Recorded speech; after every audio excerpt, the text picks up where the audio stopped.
Hello everyone, welcome back to another video. In today's video, I'm gonna be talking about why expats struggle after they come to Thailand. So you come to Thailand, you think it's the land of paradise, everything's up and down. I'm sorry, everything's up and there's no downs. I'm here to tell you, just like anywhere else in life, there can be situations that don't work out for you. So in this video, I want to discuss those particular situations. One situation I'm referring to directly is the fact that people don't establish a community here. See, once you get here, you'll see that there's people from all walks of life, all age groups, all ethnicities, backgrounds, language, culture, etc. It's important for you to find your tribe, vibe with your tribe, they say, right?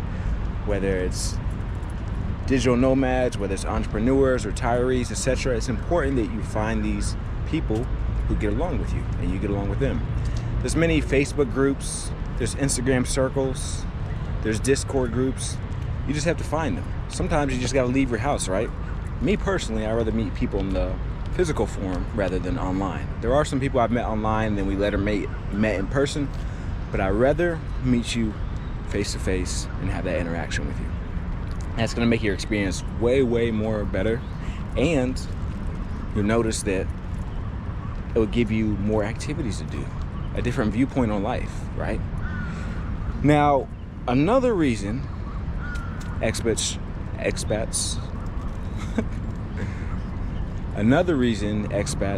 struggle when they come to Thailand is because they assume that everything's gonna be perfect.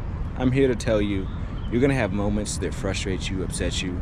You're gonna have culture shock. You're gonna have down moments, sad moments, high moments, low moments. It's important to realize this.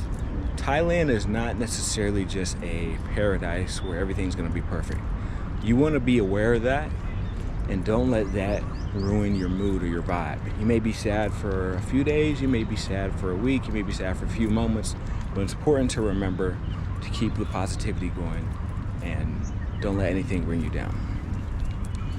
The next reason I'd say is when it comes to finances, right? So a lot of people will come and they'll think, oh, I only need this amount, I don't need a large amount. But just like anywhere else in life, the unexpected is to be expected. So whether it's a surprise in your visa situation, or maybe you spend more than you anticipate when it comes to going out because you get involved in the nightlife, you just need to prepare. It's better to have more money than to have too less money. So I would say personally, to make sure you have your finances on point and take advantage of that, right? Me personally, I would say at least have a year savings. And the reason why I say that is because you want to put yourself in a position where, okay, let's say it doesn't work out. You can at least test it out for a long period of time, or you may be able to be like, hey, I got a year's worth of savings. Thailand maybe not be the move, but let me try a neighboring country like Vietnam, which is somewhat similar, but also has its differences, right? So you may want to go to Vietnam, Cambodia, Philippines, etc. But you also want to have extra wiggle room because there may be a scenario where you're forced to come back home, whether it's to visit a family member who has become sick, or you decide, hey, I'm just over this, I need to go back home. You want to have wiggle room so by the time you do come back home, you can have enough savings where you can get back on your feet, because it may take some time for you to get another job or something like that. So that's why I say to have that extra room with you. You just want to be extra safe, extra careful. Another thing that is a key moment why you could say expats struggle when they get here is because of the food scene. Even me personally, I would say it can be somewhat of a challenge to eat this cuisine on a daily basis, or cuisine related to this. There's a lot of cuisines I like that are similar to this, you know, Japanese, Korean, etc. It's gonna have its variances, but if you're coming from somewhere where you're used to eating cheeseburgers one day, McDonald's, Pizza Hut, all these different things, you know, it's gonna be somewhat difficult for you to, it can be difficult for you to adjust to eating a certain type of cuisine. I mean, personally, sometimes I try to go like days without eating eggs and rice, but it can be difficult because a lot of meals out here have eggs and rice. So I may have to pay a few extra dollars, go to like Domino's, something like that, but it's worth it, you know, see something different, because I can't do that every day. Let me know what y'all think. Are y'all adjusting well to the food out here, or do you think you live well out here? Okay, I want to know your experience. Me personally, I'm actually about to go to a Turkish restaurant right now, shortly after this video, because I believe, from my personal opinion, some of the best food I had in my life, actually the best food I had in my life, was in Turkey. So when I go to these different countries, I like to try Turkish cuisines there, see how it compares. I know the Turkish food in America is not as good, but you know, still gets the job done, right? That's the main thing. Another reason expats typically struggle after they get to Thailand is because they feel homesick. I'm here to tell you that's normal. Everyone at one point is gonna feel homesick. Don't feel like, oh, you're left out or you're missing out, things of that nature. Everyone is gonna have an element of, oh, what if I was back home? Or what if this happened? What if I never moved? If you are passionate about what you're doing, where you see yourself in the future, you want to keep your vision positive and focused.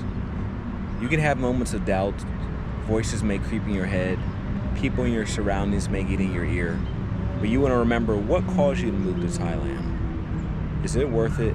Do you want to remain there, or do you want to move back? Let the anxiety let go. Let the fear, the worrisome let go. Just know it's gonna be all right.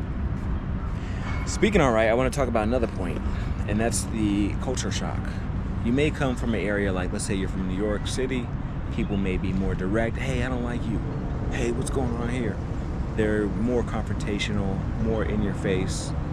It could be a different tone compared to when you come to Thailand. Now, I understand not all the Thailand is the same, and there are certain areas like Bangkok where it's a faster city, or if you're in Pattaya, it's more slowed down, relaxed, etc. But generally speaking, here, I wouldn't say that confrontation is as big. So that's something you want to keep in mind. The way you communicate may not be the way that others communicate outside here. And that's where that philosophy comes important, as far as being able to adjust to different cultures and surroundings, and knowing, hey, the way you view the world may not be the way that everyone else views the world. So you want to remain open-minded and just say to yourself, hey, let me look at other people's point of view. I don't want to just look at the world from my point of view. You want to open up your scope and see what's going on around you. Another reason people may be struggling when it comes to moving to Thailand and what happens afterwards is the job scene. So some people come here and they believe, hey, I have enough where I won't need to make any additional income, or my income back home, whether it's passive or non-passive, is going to cover me.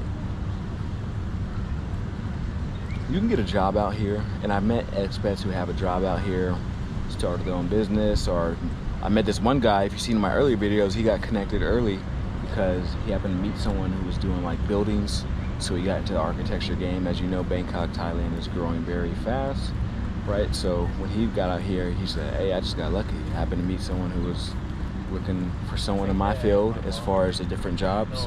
So by him doing that, he was able to secure a nice little job as far as the building, right? So a situation like that could work. If you're someone in my field, you can take advantage of what's called the whole digital nomad route, or making streams of income online. As you know, I recently became monetized, so I'm very happy about that.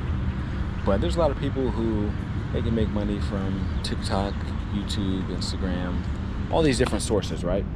And that will allow them enough lifestyle to be able to come to Thailand and not be able to worry.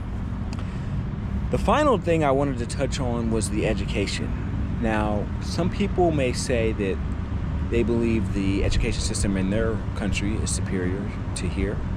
Hey, I'm not one to argue with that on you, or to tell you, hey, your opinion's wrong, etc.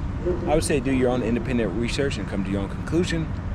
But I will say out here, if you have children that are in the education age and you're like, hey, should I bring them out here?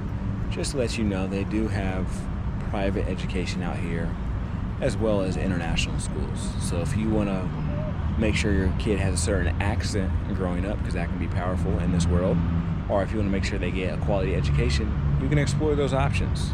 It's important to use google.com. Google is your friend. Now, I want to say I thank I'm thankful for everyone's support on this video, and I hope you have a nice day. Peace.